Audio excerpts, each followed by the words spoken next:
The door clicked shut behind me, but the apartment didn't feel like home. It felt wrong. There was a silence too absolute, too deliberate, like something sacred had been scrubbed away. I stood still in the entryway, the grocery bag slipping slightly in my hand, keys still dangling from my fingers. The evening sun slanted through the window, but it illuminated nothing familiar. Her bed was gone. The soft beige cushion with the embroidered name Maple that usually sat under the sill vanished. The rope toy she always chewed to shreds and dragged across the floor, not a trace. Even her food and water bowls, perfectly placed beside the kitchen counter, were gone. I dropped the bag. Something inside cracked loudly as an apple rolled out across the tile, but I barely noticed. Maple! My voice came out too loud in the stillness, echoing off empty space. My chest tightened as I stepped into the living room. The air felt sterile, lifeless. No scratches on the hardwood floor. No tufts of blonde fur caught in the corners. Just nothing. It was like she'd never existed. I moved mechanically from room to room, opening every door, checking every closet. My brain knew she wouldn't be there. Maple never hid. She greeted me every single time I walked through that door, her whole body wagging, her head nudging my hip before sitting neatly to wait for her signal. She was never late. She was never absent. Until now. My phone buzzed against my hip. A single text from Mom.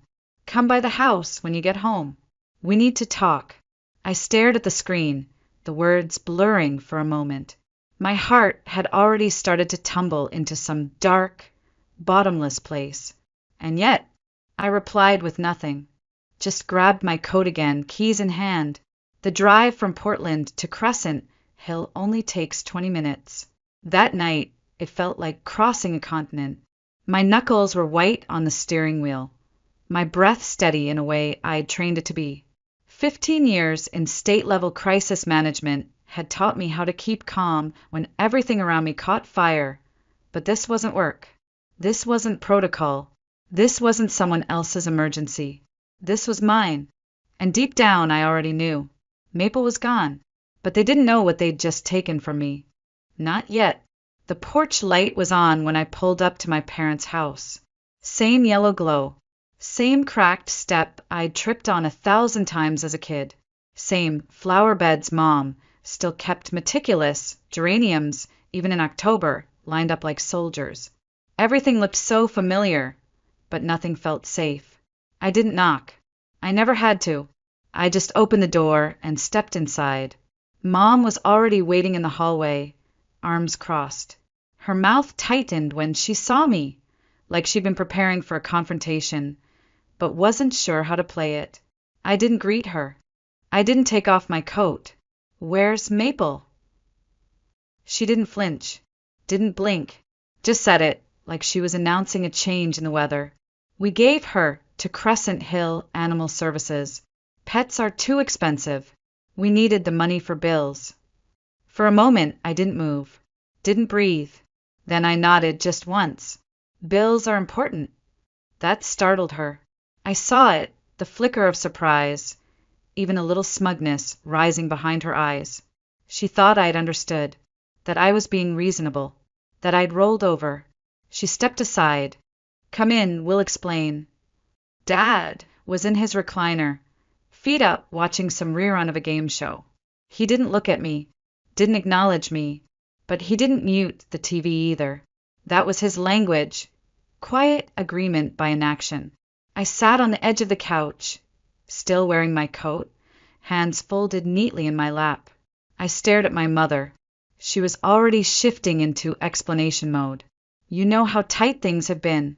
Your father's medications went up again. The mortgage, utilities, food. And with you always buying that high-end dog food, those toys, the vet appointments, it just wasn't practical anymore. She was mine, I said, voice steady. You're always so logical about things, Harper. You always said we needed to budget better. This is budgeting. I smiled faintly. She'll be fine, Mom continued. She's a beautiful dog. They said she'd find a new home, quickly. probably with a family who can actually afford to care for her.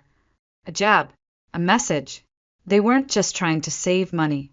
They were trying to punish me for prioritizing Maple, for not handing over more when they needed it. I kept my voice calm. How much do you think you'll save? That lit her up. Mom loved numbers, loved being practical. Well, just the food alone was $60 a month. Then that ear infection last spring? $200. And don't even get me started on grooming. Dad chimed in, still not looking at me. $1.40 every 6 weeks. For what? Mom added, you spend more on that dog than we spend on groceries. Honestly, Harper, it wasn't even necessary. She's just a pet. Just a pet. I felt my nails bite into my palms, but my expression didn't change. I let her finish, let her feel triumphant. Then I said, you're right. Those expenses do add up. Her eyes lit up, victorious. I knew you'd see it logically. I nodded again. She was just a pet. And in that moment, they truly believed they'd won. Back at my apartment, the silence felt deeper. Not the emptiness of absence, but the weight of betrayal. I didn't take off my shoes. I didn't sit down. I walked straight to the filing cabinet in my home office, pulled open the drawer labeled medical and legal, and began sorting. Everything was there. Maple's service dog certification from Cascade Service Animals in Colorado.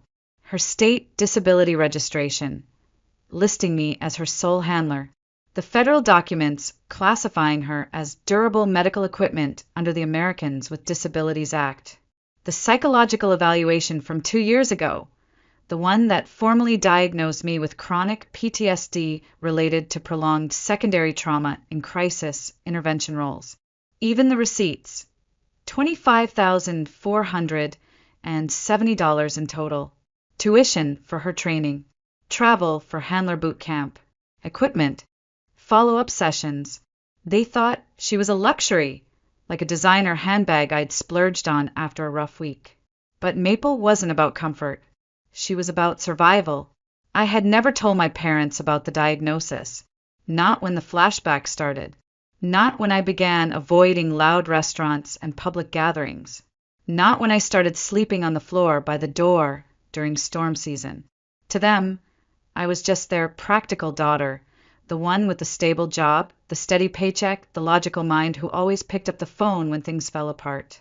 They didn't know about the first panic attack at work, or the way Maple would nudge my knee just before it hit, anchoring me back with her presence.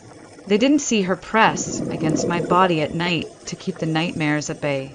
They didn't know the way she positioned herself behind me in checkout lines, creating a bubble of space so I wouldn't spiral from sensory overload. They didn't know because they never asked, and now they'd taken her because she was just a pet. I opened my laptop, created a new folder on the desktop. Incident Maple, October 12th. I began compiling everything. Screenshots of the text from Mom, a transcript of our conversation, quotes, dates, estimated value, federal protections, the shelter's name, their exact phrasing, she's not necessary. My fingers moved fast, precise. I'd processed disability claims for over a decade. I knew how to write reports. I knew how to build evidence. I knew how to win when it came to systems and law. I didn't cry. I didn't shake. I didn't scream. I documented, because I wasn't just going to get Maple back. I was going to show them exactly who they had underestimated. The next morning, I called Crescent Hill Animal Services as soon as they opened. The woman who answered sounded chipper, casual, someone who clearly hadn't read the storm coming her way. Animal Services, this is Melanie. How can I help you? I'm calling about a golden retriever, mix named Maple. She was brought in yesterday. One moment! I heard clicking in the background, then a pause. Yes, she's here. Beautiful dog. Very calm. Well trained. Are you interested in adoption? No. She's mine, I said. She's a certified service dog, and she was taken from my residence illegally. There was a longer pause this time. The people who brought her in said she was theirs. They signed the surrender form, they lied. I have documentation. Federal certification, state registration, psychological evaluations, receipts. Service dogs are protected by law and cannot be surrendered by anyone other than their registered handler. That's me. I see, Melanie said, suddenly less casual. In that case, we'll need you to bring in those documents. I'll be there in an hour. It took closer to 3. They didn't make it easy, not because they were malicious, but because bureaucracy never is. I handed over the manila folder I'd assembled overnight, watched as one staff member, then a supervisor, then a legal liaison reviewed each page. Federal ADA statute, state disability law, training, certifications, medical necessity. When they finally brought Maple out from the back kennels, I nearly collapsed. She spotted me before I saw her, her paws skidding on the linoleum floor, tail wagging so hard it knocked a clipboard off a table. She made a high-pitched whine, that sound she only made when she was holding back from leaping until I gave the release. I knelt down and whispered the word, "Come." She barreled into me, knocking me backwards. Her body shook with excitement, head tucked under my chin, pressing so hard it was like she wanted to crawl inside my rib cage and stay there. And I let her. Melanie stood nearby, watching us with a look that wasn't pity but shame. "We had no idea," she said softly. The people who brought her in, they were very convincing. They seemed genuinely worried about the cost of keeping her. "They were worried about costs," I replied, clipping Maple's leash back onto her harness, "but not about consequences." We walked out together, just like we always had, side by side, one step at a time. Maple sat in the passenger seat with her head out the window, the wind catching her fur, just the way she liked. Everything felt right again, but something inside me had shifted. They'd crossed a line that couldn't be uncrossed. And now it was my turn to decide what came next. That night, while Maple slept curled at my feet, her breathing slow, steady, grounding, I opened my banking app. I didn't hesitate. I went straight to the automatic transfer that covered Dad's medication copays. Canceled. The joint emergency savings account I'd quietly set up in their name 2 years ago, closed. The credit card I co-signed for Mom when her old one maxed out after the car repair, suspended. The monthly payments that kept their internet and phone service going, terminated. I wasn't angry. I wasn't impulsive. I was exacting, calm, methodical. For the past 24 months, I'd been their quiet safety net. Every time they stumbled, missed a bill, forgot a due date, couldn't afford a refill, I'd stepped in. Not because they demanded it, but because they didn't have to. Because I loved them. Because I thought that's what family meant. I pulled up the folder where I kept my receipts. There were dozens, hundreds, scanned invoices, Venmo screenshots, Excel sheets I'd built to keep track of which account paid which thing. Not out of suspicion, just habit. 15 years of managing benefit cases had trained me to document everything. The total at the bottom of the spreadsheet, $63,412.27. That's how much I had poured into them, quietly, patiently, consistently, without ever asking for a thank you. And they repaid me by giving away the one thing that allowed me to function like a whole person, because she was just a pet. They had no idea what they'd thrown away. I didn't rage. I didn't rant. I reconciled. I drew a line. And I made damn sure they'd feel it in every single corner of their lives. When I closed the banking app, I didn't feel regret. I felt relief. I looked down at Maple, who lifted her head as if sensing the change in me. Her eyes met mine, calm, steady, familiar. "You're home," I whispered. And this time, so was I. The first call came just after 9 p.m. "Harper." Mom's voice barked through the phone, sharp and panicked. "The bank says there's a problem with the emergency account." I was on the couch, Maple's head resting on my thigh, her eyes fluttering in sleep. "Which account?" I asked, though I already knew. "The savings account. The one you use for Dad's prescriptions and doctor visits. There's nothing in it. The card was declined. I closed it, I said simply. Silence. Then a brittle edge. You what? Why would you do that? You said pets were too expensive, I replied, stroking Maple's ears. That the money should go to bills instead. I'm following your logic. That's completely different, she snapped. That money is for actual emergencies, for real necessities. Like giving away someone's medical equipment to save $60 a month. More silence. I could hear Dad's voice in the background, confused and agitated. What's wrong? What's she saying? Mom's voice returned, slower now. Maple was a service dog. She is a certified service dog, I said. Registered. Protected by federal law. Trained to assist with post-traumatic stress disorder. She cost $25,000 to train, and she's not a luxury. She's not a hobby. She's not a pet. I paused, letting it sink in. She's the reason I can sleep through the night. Mom said nothing. You gave her away like she was a used couch. I didn't know, she whispered. But even she didn't sound like she believed herself. You didn't ask, I replied. You didn't check. You just decided you knew better and acted. We didn't mean to hurt you, but you did. Half an hour later, Dad called. I can't get my prescription, he said. The pharmacy said my insurance card isn't working. That's because I'm not covering the copays anymore. You set up the system. You've been paying it for months. I stopped. But I need those pills, he said. And for the first time, I heard something in his voice I'd never heard before. Not annoyance. Not disappointment. Not anger. Fear. Then you should have thought of that before you gave away my dog. He was quiet. Just a dog, he said finally, almost like a prayer. I stared at Maple, who looked back up at me, sensing my pulse spike. She pressed closer. She's a $25,000 service dog, trained to keep me alive, I said. But to you, she was just something inconvenient. I hung up without another word. No screaming. No dramatics. Just silence. And on the other end of that silence, they began to crumble. They showed up at my apartment the next morning.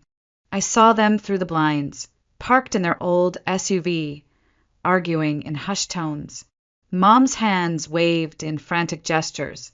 Dad stared straight ahead, unmoving. After 10 minutes of visible debate, they finally climbed out and came to the door. I didn't open it right away. Maple stood beside me, alert but not tense. She didn't growl. She didn't bark. She simply positioned herself between me and the door, solid, steady, exactly as she'd been trained. When I finally opened it, I didn't smile. I didn't step aside. We need to talk, Mom said, her voice brittle from sleeplessness. Her eyes were red, swollen. Dad looked exhausted, shoulders slumped, hands wringing his old ball cap. I said nothing, just looked at them. We didn't understand about Maple, Dad said first. About her being medical equipment. Her name is Maple, I corrected. Right, he nodded. Maple. Mom stepped forward. We thought you were just spoiling her, spending too much money on a fancy dog when family needed help with real things. So you took her, I said flatly. She swallowed. We thought you'd understand, eventually. I tilted my head. Family should come first, right? Blood over everything. Dad nodded slowly. That's all we were trying to do. And when I asked, did you decide I wasn't family? That stopped them. The silence between us wasn't cold. It was heavy like a collapsed ceiling. Behind them, I heard footsteps. Trevor. Of course. He lingered in the hallway, wearing sweatpants and entitlement. This is ridiculous, he said. Okay, sure, they messed up. But cutting them off over a dog? Seriously. I didn't look at him. I kept my eyes on Mom. Tell me something. Did you ask me before giving her away? She opened her mouth. Did you text? Call? Leave a note? Anything? No answer. Trevor stepped into the room uninvited. Come on, Harper. This is psycho. They raised you. They're your parents. I turned toward him. And I've supported them financially for 2 years. Paid the mortgage, the meds, the food, the heat. I didn't ask for praise. I asked for respect. He scoffed. It's just a dog. I looked down at Maple. Her ears twitched, reading the tension in the room. Eyes fixed on me, ready to act if I needed her. She's the reason I can leave the house, the reason I can work, the reason I didn't collapse after years of carrying all of you. Trevor opened his mouth again. I raised a hand. You don't get to talk about loyalty when you've never lifted a finger except to dial my number for help. The room froze. Even Trevor didn't have a comeback for that. And for the first time in years, they were finally listening. The unraveling wasn't loud. It wasn't dramatic. It was slow, methodical, and irreversible. Within 3 weeks, the mortgage default notice arrived at their doorstep. I didn't send it, obviously, but I recognized the formatting. I'd processed enough eviction prevention cases during my time in public service to know what came next. 2 weeks after that, Dad's medication ran out. Aunt Carol called to tell me he was having dizzy spells, but refusing to go to the ER. He says he's fine, she whispered, but I saw him nearly collapse just walking to the mailbox. I didn't respond. Mom's car broke down again. This time it wasn't the transmission, it was the alternator. She tried to get a repair estimate and was denied financing. I knew this because she left a voicemail that started with, "I know you're upset, but we really need your help this time." I deleted it before she finished. Trevor moved back in. I found out through a neighbor who sent me a picture. 3 adults now crammed into a 2-bedroom house with no air conditioning, no working stove, and no plan. They were unraveling, and I wasn't doing a damn thing to stop it, because for the first time, it wasn't my job to fix everything. They'd spent years depending on my silence, on my steadiness, on my sense of duty. They thought I'd always show up, always patch the holes they poked in the boat. They thought I'd always put them first, even when they treated me like I was expendable. But when they gave Maple away, without consent, without discussion, without a trace of regret, they sent a message loud and clear. You don't matter. Not as much as our bills. Not as much as our pride. Not even as much as $60 a month. Now the message had been returned. And this time, it came with consequences. I blocked every number that came through. I ignored every voicemail. I left unopened every email with a subject line like, "Just one more thing," or "Please read." Because it was no longer about punishing them. It was about protecting myself. For the first time in years, I wasn't exhausted. I wasn't anxious. I wasn't bracing for another crisis. I was just free. And in the quiet of that freedom, while Maple lay stretched across my living room rug like she owned the world, I realized something. I hadn't lost a family. I'd just finally seen them for who they really were. It was a Tuesday afternoon when I saw her again. I was at the local grocery store, picking up Maple's favorite chew bones and a few things for dinner. The store was quiet, midweek calm, the kind of peace I had grown to love. I was halfway down the cereal aisle when I saw her. Mom. She was standing alone near the end cap, clutching a handful of paper coupons. Her cart was barely filled, mostly generic brand items, all marked with discount stickers. She didn't notice me at first. Not until I moved closer, reaching for a box of oats. Her head snapped up. Her face shifted through a storm of emotions. Shame, surprise, something dangerously close to hope. "Harper," she said softly like a prayer. I said nothing. "You look well," she offered. "I heard you bought a house." "I did," I replied. "Big yard. Maple loves having space to run." She flinched at the name. I saw her fingers tighten around the cart handle. That's good," she said. "Really good." The silence stretched between us, heavy and awkward, like we were strangers in a shared dream we didn't want to remember. "I want you to know," she continued, "we understand now. About Maple. About what she really meant to you. Do you?" I asked. She nodded eagerly. We were wrong. We made a terrible mistake. I looked at her, really looked. She was thinner, older. Her eyes, once sharp and calculating, looked tired, like someone who had cried more in the last year than in the rest of her life combined. Is there any way we can fix this somehow? She asked. I took a breath. My voice came out quiet but clear. I don't know. She blinked, caught off guard. But we're trying now. We want to make things right. We finally understand. Do you? I repeated, because trying means more than regret. It means understanding that Maple isn't negotiable, that my boundaries aren't suggestions, that my disability is real, even if you can't see it. She hesitated, then nodded again. We do. We really do. I watched her, searching her face, not for sincerity, but for what had really changed. And then I asked, what's different now, besides your financial situation? She didn't answer. Not right away. Finally, she said, living without you changed things. Seeing what it really costs to handle everything ourselves. And Maple, she's not just important to you. She's necessary. We didn't get that before. I gave a small nod. No, you didn't. Then I turned and walked away, leaving her standing among the off-brand cereal boxes, an outdated apology. Because understanding comes too late when the damage is already done, and trust doesn't go on sale. Maple was waiting by the door when I got home, tail thumping lazily against the floor. She didn't bark. She never needed to. Her presence was enough. Constant, solid, unwavering. I leaned down, unclipped her leash from the hook, and she immediately stood, alert and ready. Evening sunlight streamed through the window, casting long golden lines across the hardwood. We stepped out into it, side by side, like we had done every day since the moment she became mine. 2 blocks into our walk, my phone buzzed. Unknown number. I hesitated, then answered. Hey, a familiar voice said. It's Trevor. I stopped walking. Listen, I saw this dog at the pound today. German Shepherd mix, looks smart. Thought maybe you'd want another one. You know, like a backup or something. A photo came through, grainy, a sad-eyed mutt sitting behind metal bars. I stared at it. I didn't reply.